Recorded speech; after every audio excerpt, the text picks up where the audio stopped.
Welcome to this recording where you're going to listen to insightful moments recorded during live coaching sessions with my clients who come from diverse professional backgrounds.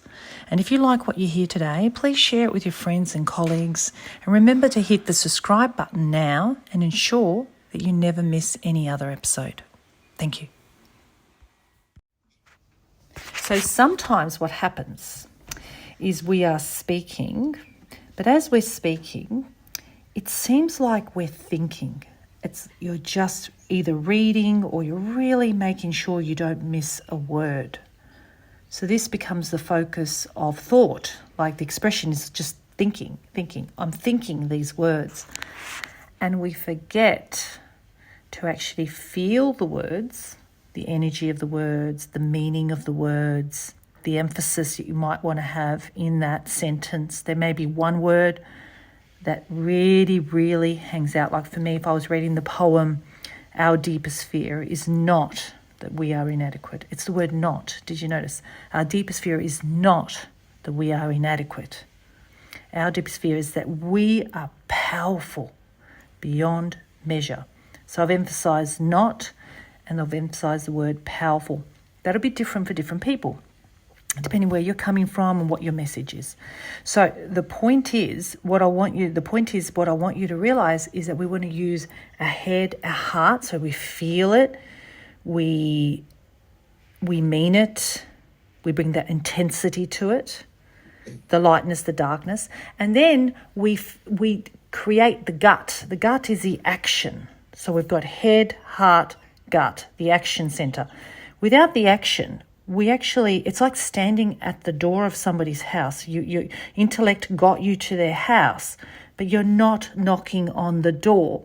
We want to be able to knock on the door and hope that the door gets open. So we've got to be able to knock on the door. So in other words, create those words into action. How? How do we do that? Because it's easier said than done. Of course, this is in my imagination that I'm feeling this as I'm speaking. So how would I really drive those words home, knock on the door and have that door open?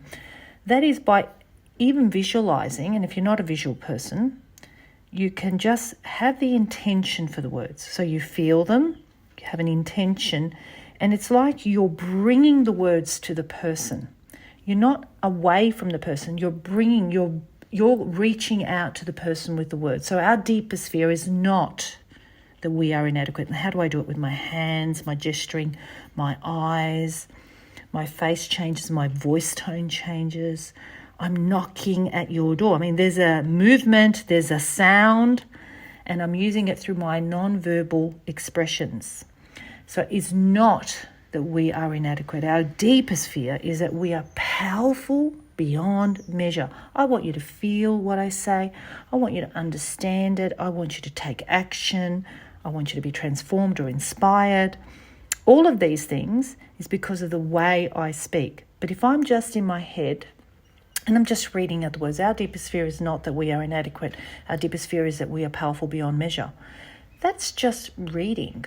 I might as well just give the document to the person and they can read it out themselves. But that's not the point. The point is transferring the information, almost like throwing the ball to them so then they can catch it, not just having the ball in your hand and go, I've got the ball. No, throw it to them and that they would catch it and throw it back to you. So it's the transferring of the information that is mostly crucial, and everybody will do it differently. And that's why different people are asked to speak, because we want to sometimes hear even the same poem, the same information. We want to feel what that speaker is saying, not just hear the words, but feel it and listen to the intention and the purpose and the meaning that the speaker, a great speaker, a good speaker, or an intentional speaker brings to the words. So it's almost like intellect is important for reading, but the heart, the feeling of the words, the connections of the feelings, just like you would feel, even just as you would feel you would feel a soft toy, a soft piece of fabric. You begin to feel it. You feel surfaces. You feel wind, rain, and then the action is about literally taking action on something. And so we actually have to take action on the words, which is to deliver them with gesturing, eye contact, intention. And everybody's different on how they receive it, by the way. You know, you've got to think about what's important for this person. What age are they? What's their style? By really calibrating what's appropriate for that person, so then it's not rejected and the door is answered. Thank you for listening to this recording. I hope it has helped you.